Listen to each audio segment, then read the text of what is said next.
Okay, I just picked up this new to me Bobcat soil conditioner. That's a little worse for wear. We're missing a few holes in there, so we're working on pulling this bearing off. We're almost there. We are so close. We're gonna get this guy off and put a new one on. Hopefully the dealership has one tomorrow. We're missing a few of our carbide teeth, mostly on this end for whatever reason. One right there, one down there, and three right here. Boom, boom, boom. So we'll weld on some new carbide teeth. And I think we got a leaking seal right here. But it looks like it hasn't been greased in a while. So we're gonna grease this thing up, get this thing going, back together, and should be good to go. Should be a good little unit for us. Oops, we lost a few nuts and bolts.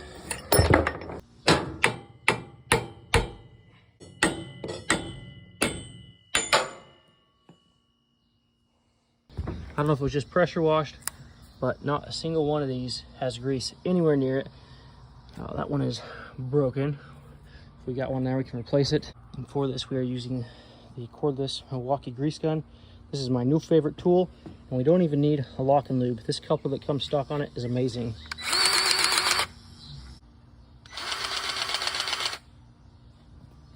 Yeah, all this grease is brand new grease, so good thing we're greasing it. We got our new bearing installed. Here's the old one. Took it to a local bearing shop. Gave us this new one. This is a Dodge. There's the part number. And looks like we're back in business. Same day, 117 bucks. Dealer quoted me about 250. I think they're about 250 online. So I think that bearing, we could have got the bearing for 75 and pressed it in there. But for 115, we're ready to rock and roll. My name is Carson. Welcome back to Thrifty Garage, a channel where we do everyday repairs, how-tos, and reviews. In today's video, we're going to continue work on this soil conditioner.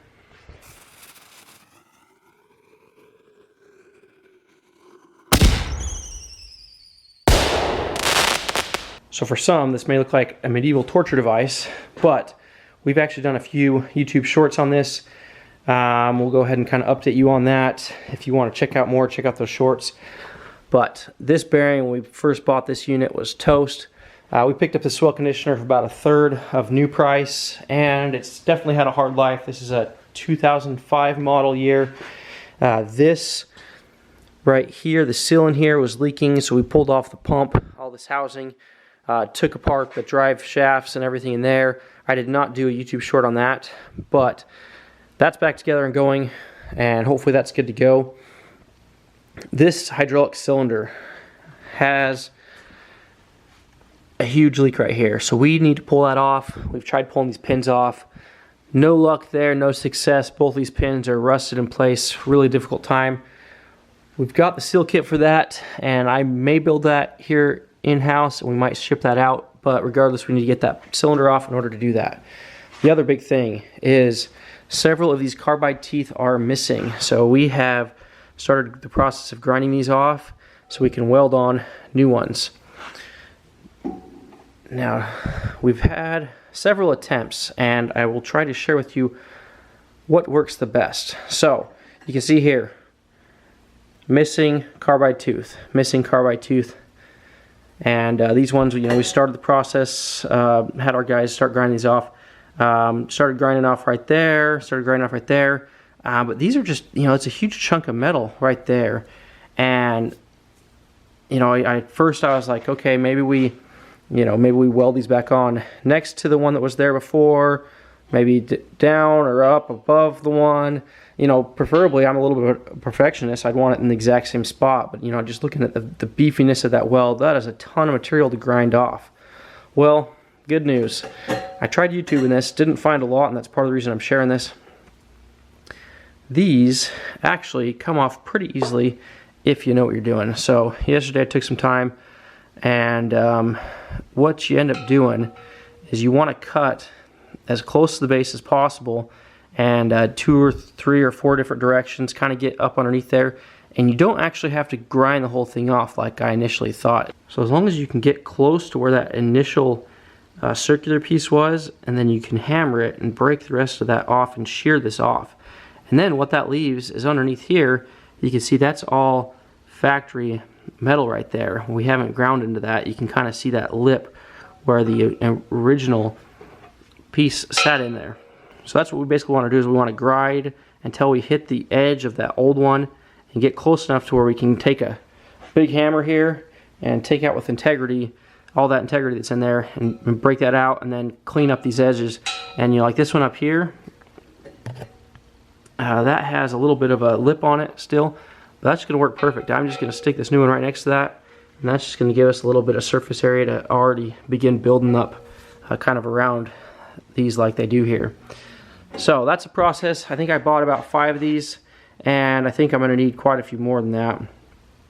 But another couple of tips. So grinding disc works great for smoothing it out.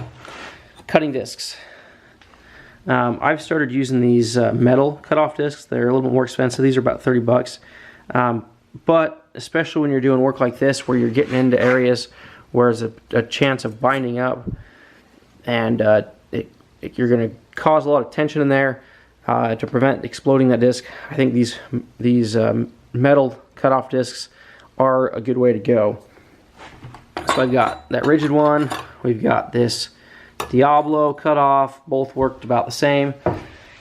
I did pick up a new tool for this, and unfortunately it didn't work. But just to save you all the headache or the aggravation of trying, a new tool for every project. One of my friends growing up, his father used to always say that. Whenever you're doing a project, always buy a new tool. Well, this was the new tool for this project, and unfortunately that was a dud. This is the lower end M18 version. Could have got the bigger one, but regardless, I can't get close enough. The guards hit the drum, so I was really worried initially about getting, you know, too close to these other carbide teeth, but that's not really the problem. The problem is I can't get close enough to this drum in order to cut smooth. I did start sawing on one of these, and it was actually this guy right there. So you can see I made a cut there, and it really quickly made that cut. So it would have been a great tool. This stuff's hard to cut because it's hardened metal, because it's been welded on.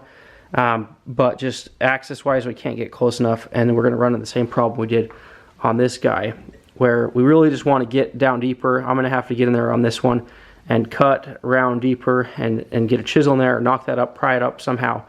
But anyways, I've been doing a lot of talking. Let's get to work. Let's get this done and show you guys what we're talking about here.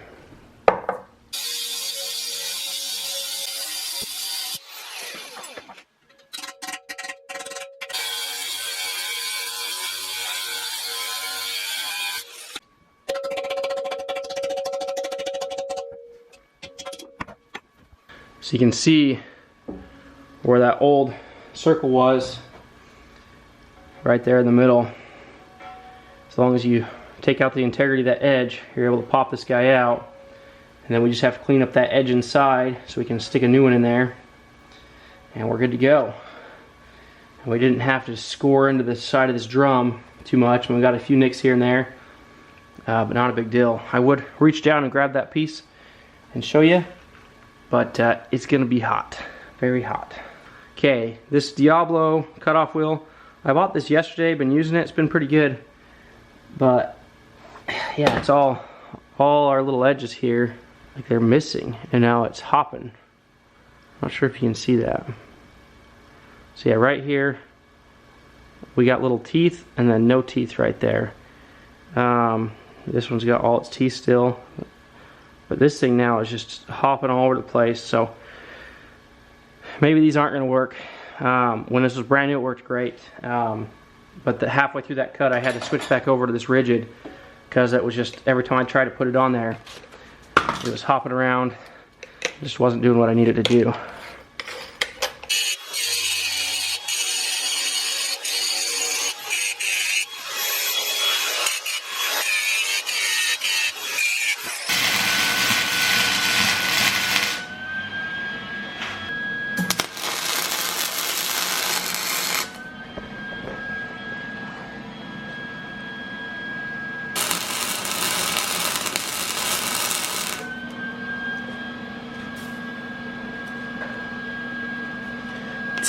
So you hear that sizzling?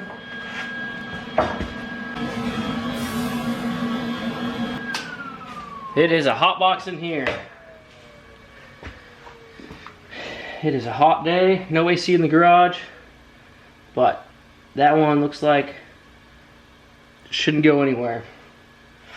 I don't know how they welded on these other ones. These ones look like they had a kind of a big puddle when they finished off each weld, but nice and, you know, broad. Multiple passes, about 3 passes. One initial pass and then 2 overlap passes, 1 high, 1 low. Should be good. We'll go ahead and flap dix that off and throw another one there. I'm gonna hold off on this one because we got this one right next to it, so it'll be easier to grind that one if this one's missing still. And then we got the other one right there. Out of camera view maybe. This guy, nope. You guys can see that. So yeah, there's a lot of missing teeth on this thing, so we're gonna go ahead and probably gonna have to go to the dealership and buy a couple more of those. They weren't super expensive. I can't remember exactly how much they were, but while we're in here, while we're doing this, this actually works out perfect. We tipped it forward like this so we could get access to this ram to remove that. We had to take off those 2 front wheels. This is really nice because we can roll this and move it around. We can really get the access we need in order to pop these off and put a new one on. We got one right there, one right there. We got one right there that's been ground off. Yeah, there's at least half a dozen on here that's missing. Anyways, we'll hop to that and get those going, and maybe we'll catch up with you guys in a little bit. Okay, don't judge my ugly welds. I am self-taught. So, those are welded. While we got the welder out, we're gonna go ahead and pull this pin out. Did some quick YouTubing, and I was out of ideas. Found an idea that should work. It involves gluing these together with the welder. We've got some big nuts on the end there. We're going to stick a socket over our ball thread and tighten it down, and that should be able to pull that up. And once we get that thing moving, I think we'll be able to pull it out. But we're probably gonna have to weld it on there, cut it off there, weld it on the other one, and then do the same thing, pull it out, and hopefully we can get the cylinder out of here.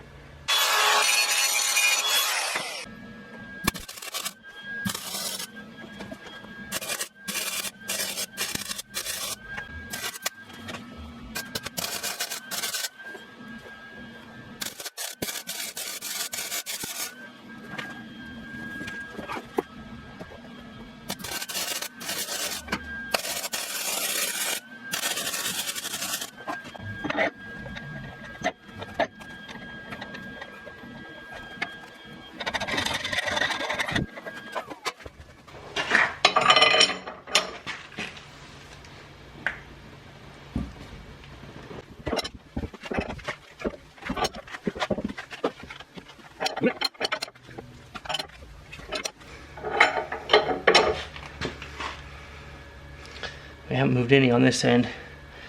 I don't know where we're moving at. That's not good though.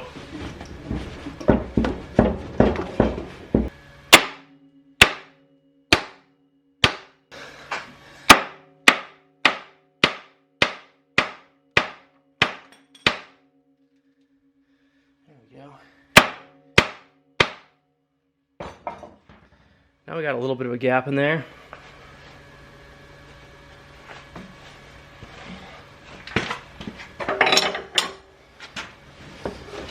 Oh, there we go. Much easier. Yeah, that's a lot easier.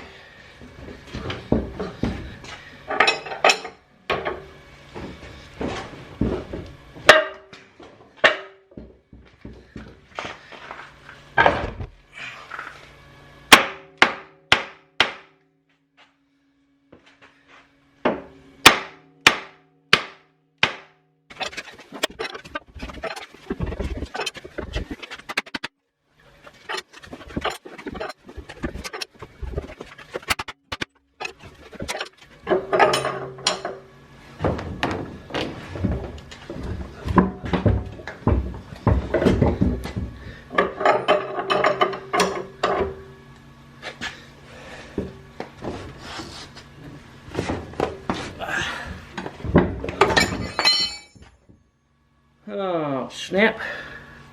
Hot! Well, that socket took a pretty good transfer heat. You can see we moved this about 1 inch. I think we can punch it through the rest of the way now that we're moving. Tell you what, I'm not super optimistic.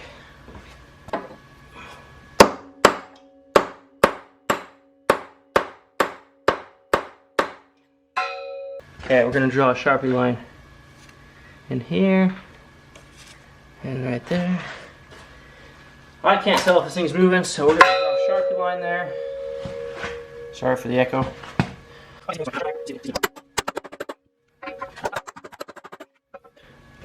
Dang, no movement whatsoever.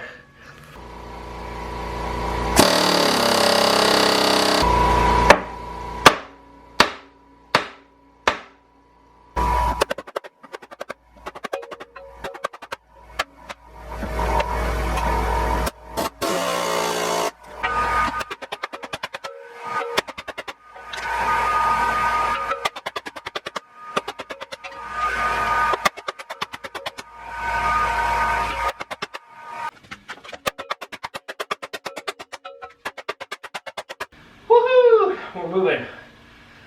Oh, about 3/16 of an inch so far. Got a ways to go still.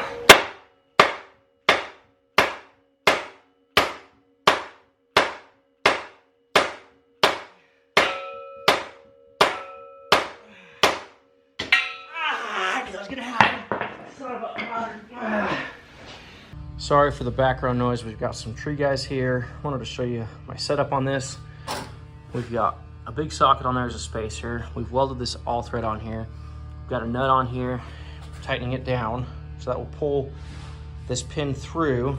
On the other side, I have modified a Pitman Arm Puller. Was not wide enough, so we widened that, welded it together, and now we're pushing that pin through from this direction. Got a 1/2 inch breaker bar on there, pushing the pin through. So the problem we're having here is these two flanges are not pulling through equally, and we're getting that right flange to bend inward. The pin's getting stuck in there, and then it's causing it to bind up. So if I'm able to push from both sides, hopefully we can get this guy out of here, finally. We did get that lower one out. As you guys are aware, didn't get that one out without some mishaps. We have made some more progress on grinding all these off. So now we just gotta get back in here and weld our new carbide teeth, and we need to rebuild that cylinder, and then hopefully we're good to go. Okay, well, I heard a crack, heard a pop and a bang. We already have bent this guy, so I'm going to take the C-clamp and clamp it on there, and hopefully the rest of this weld will hold long enough to keep it from stretching this way. This one's doing okay. You can see our threads there. I'm putting some pressure on it, taking all the paint off the coating. We're just gonna keep fighting this till she's out. This thing is really kicking my butt. So re-welded that guy on. Well, maybe that was the good side. There's the welded side. So we got big beefy fat welds. Well, just try to get this prepped and ready, and I just totally stripped out that thread. Too hot, I think. I should have waited for it to cool off.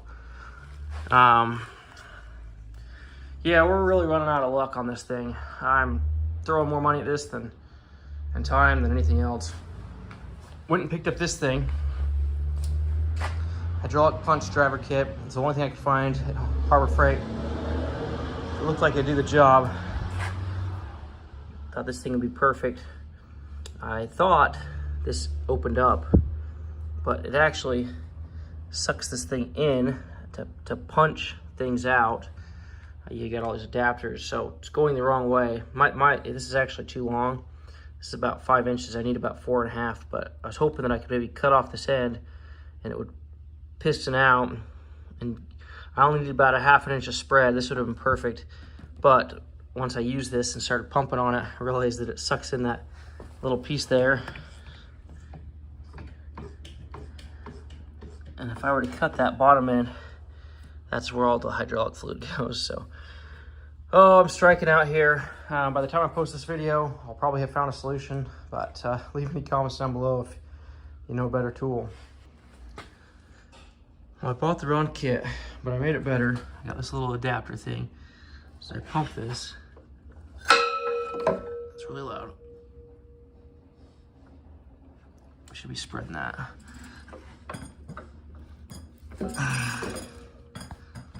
So this is the 10-ton hydraulic pump with hose. We have the 10-ton hydraulic short body ram. And it is working. We did get that pressed out. But now, I'm not sure if you can see that. Now it's just binding up that corner. Can't really get any closer in there. And I'm just still don't feel like I'm getting enough movement this way to start moving this inside. This whole end's been ground off because as our guys were hammering on that, the end got mushroomed out and had to clean that up to get that to go through. But yeah, that's where we're at. This thing has just been a bear. Bought another one of these Pitman Arm Pullers at Harbor Freight. This one was about 16 bucks. This one from AutoZone was 20 or 21. They look identical. I'm actually gonna steal this guy out of here and try and thread it in there. Hopefully that'll save our messed up threads. Okay, we are just burning through the tools. We've got so much sunk cost into this. Let's just say if I gambled, it'd be a big problem because this project, I'd be throwing all my money at it. Anyways, we have rented this mag drill. We are going to attempt to drill that pin out to weaken it up so that we can finally punch it through. I think it's just too tight in there, too bound up. I don't know what's up. So we're gonna mag drill this out and hopefully start making some progress because so far we've just been at a dead end. Okay, I've never used a mag drill before. I don't know if this is just an old beat up unit or the fact that I'm only partial on this plate below, but this is really not that hard to disengage. But we got our hole drilled and it actually looks like it's exactly where we want it. So feeling pretty good about that. Now let's try to pull that pin out. Boy, this thing just really doesn't want to come. Okay, so we just pulled that sucker right out of there.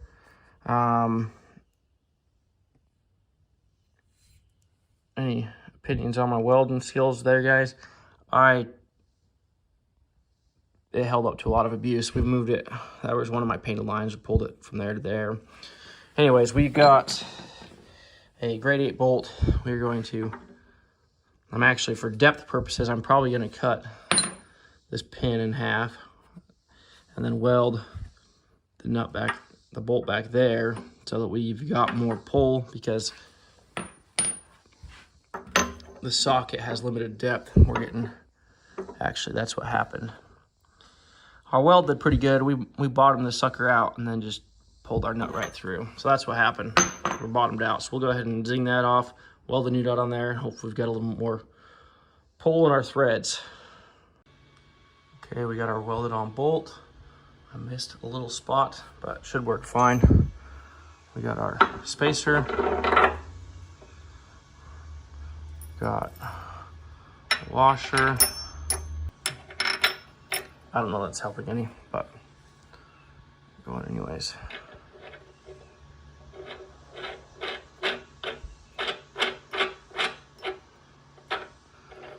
Okay, just crank her down.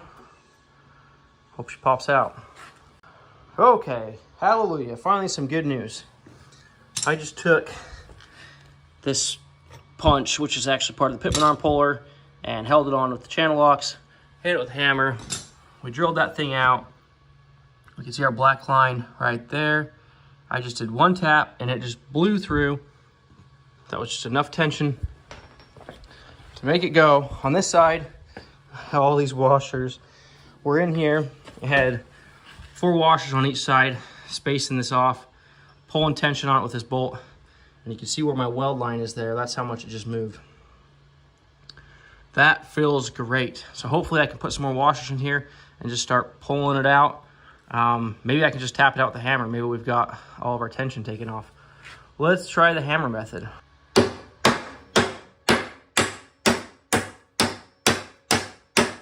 It's moving. Woohoo! I don't need this anymore.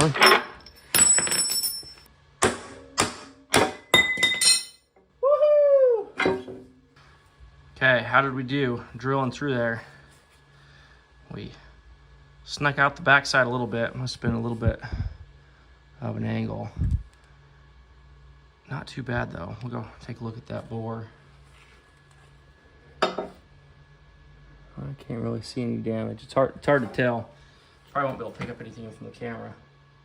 But that was enough to loosen up the tension in that end in order to get it to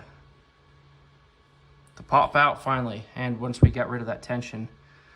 This design is not the best design. This material is thick, but not thick enough to prevent it from, you know, pinching it off. Should have done I don't know what they should have done. Anyways, we're out of the woods now. Okay, all that work for this guy. We need to disconnect this hydraulic ram and we need to rebuild it. Finally got her out. Oh, that was quite the mission. Mission accomplished. Well, we're back on a winning streak. Okay, I've got all the plugs installed, removed our hoses, and I could not find the spud nut wrench or an adjustable spanner nut wrench to go in these holes right here. But this oil filter wrench from Harbor Freight for $8 is the ticket, and we were able to get this thing to move. So we will hopefully be able to rebuild the cylinder now. Okay, we've got the cylinder and the piston separated. We're gonna take off this nut. We're gonna replace all those seals and that one that was leaking the worst and put it back together. We are waiting on 2 new pins, the ones we damaged and welded on. We're putting new pins in there. And yeah, back together she goes. Here's our seal kit. We've got Bobcat part number 713770. I think that's everything. Anyways, new seals all across. We've got a new nut. And that one looks like it is, yep, that is the wiper seal, so that's this guy. So that will ride along that shaft. This one looks like it goes on the inside. And then we've got a large O-ring there. This brown O-ring goes there. I don't see where this guy goes. And then this orange one looks like it goes on there. And I don't see where this orange one goes. But maybe it's a universal kit and there's extras. I'm gonna replace everything I see and we'll go from there. Got all the new stuff back in here, put back together. I do need to go back on my video and double check and verify this is not flip-flopped around, but I believe that is incorrect. I did find where these other ones go. So underneath this one, we had an orange one on the outside, and then this O-ring on the inside. Right here, we have 2. So that's where the other orange one went. So brown one, orange one, blue or black one right here. And then we had, this is the outer wiper, and this is the inner wiper. Both of those were in horrible conditions, so definitely need to be replaced. Glad we went the whole kit on this. These other ones we probably could have done okay without replacing them. This is not super hard and brittle. And as I say that, yeah, I don't know. It probably would have been okay for a little bit longer. I do feel like I kind of stretched this out putting it on, so hopefully that'll go back into place a little bit better as we put that back in the cylinder. New nut with thread locker in there. And yeah, that was painless. I was quoted about $350 for this job, and guarantee you this is the minority. I mean, this is like a 15 to 30 minute job, depending on your skill level. I think the majority of that cost from the dealership would have been to remove these pins and pop this out. Dealership did tell me, the Bobcat dealership told me, you know, if it took them extra time, it was going to cost us extra anyway. So we've been fighting this. It probably still would have been cheaper to just send it to them. This has cost us dozens of hours in labor, hundreds of dollars in new tools and equipment trying to make this work. But that's the cost of used equipment. Cost of used equipment right here. You pay for it in time. New bearings, new seals, new carbide teeth. yeah, lots of work on this thing. From what I'm hearing, a new unit's about 12 grand right now. Paid 4 grand for this. After paying employees, myself, materials, labor, I mean, we're probably going to be at least $2,000 into this repair. Most of that's going to be labor costs. Man, maybe that's a little bit high. I don't know. We've really spent, I mean, let's say this. My cost for an employee, if I'm paying someone $15, $17 an hour, $20 an hour, if the cost of the company is going to be closer to $25 an hour, and then the cost of revenue, we're closer to $100 an hour in revenue. So it's also lost revenue if they're here working on this equipment versus out doing stuff. So, if we got 10 hours on this at what we could bill, that could be $1,000. If we got 10 hours on this at $25 an hour, that's only $250. So depending on how you lay that out, I'm probably not going to include this in the video. I'm not usually transparent on this stuff. Stuff that I know and work with a lot, but not always going to share it. It's just the way business works. But yeah, we're at least, tool-wise, we probably spent $250 on tools, material parts, we're probably $250 in parts, so that's $500. Labor-wise, I bet we're like easily 20 hours into this, if not 30 or 40. So, yeah, $1,000, $2,000 into this. So we're, let's say $5,000, $6,000 for this soil conditioner. Hopefully in good working condition after we're done, compared to a new one at $12,000. I think we're still money ahead. Took some years off my life, messed up my thumb. I guess we haven't got the doctor bill yet either, so we'll see how much that costs. Anyways, I'm gonna get back to this and put this back together. In order to tighten and loosen this nut, I just put that pin through there just far enough to hold it in place. And then I put our big 24-incher on there, loosened it out, tightened it back up. It's torqued as good as that does. I think it's pretty close. And we'll go ahead and remove that pin again, drop it in the cylinder, and rebuild this thing. Okay, we have successfully rebuilt this. That shouldn't leak anymore. Got to punch this old pin out.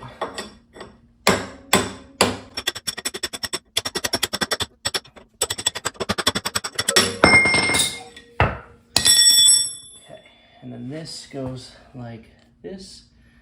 I'll double check my configuration, but I believe this bottom one goes to that one, top one goes to that one, and then this will pivot up like that. Grease zerk up here, grease zerk down there, and we will temporarily put the old pins back in until I think Monday we should have the new pins, so we can put this completely back together. And then we need to finish welding up our carbide teeth. And I think we can finally take it back to our job, and we'll actually be needing it next week, so that'll work out perfect. Okay, we are in a brand new, well, newish T66 with 327 hours, a Bobcat, obviously. We're going to test this out. These cylinders have been drained, so it's going to take a little bit of oil to fill those. We're going to go ahead and turn the soil conditioner on and see how things are going. So we'll turn on our auxiliary hydraulic. We'll give it a little bit of throw. And I think this guy will, there we go. Okay, push the button. And I think if we go this way, it'll pivot. There we go. Sweet. Okay, let's get out of the garage here and see if we can't test this out. Okay, let's get all our hydraulic fluid out of here. So we'll go all the way left. Bottom it out. Go to the right.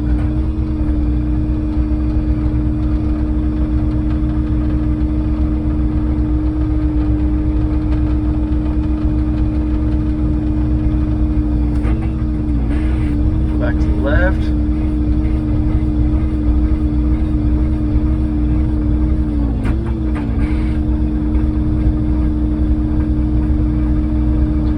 We're all bled out now. Now we can pull our trigger.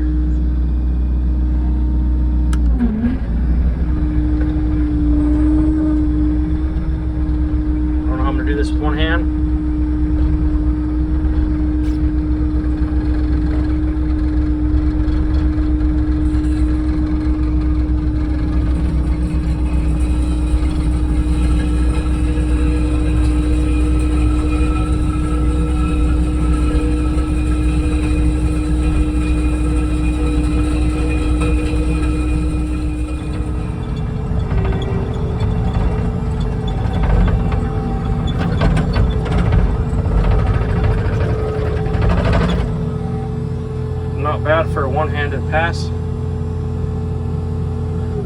One hand filming, one hand working. Okay, we'll check this thing for leaks, and I think we'll head to the job.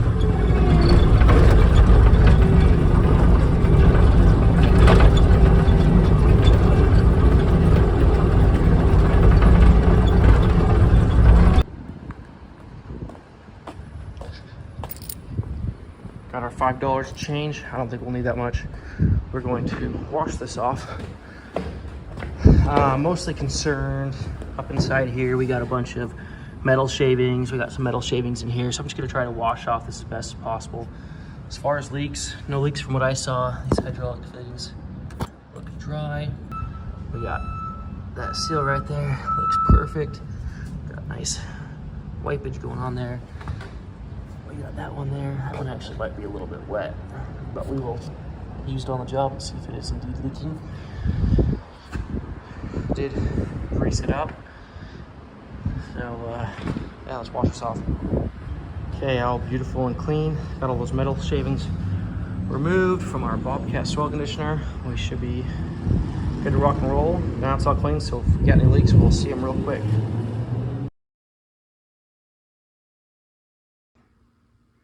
Okay, here is our Silcat. Okay.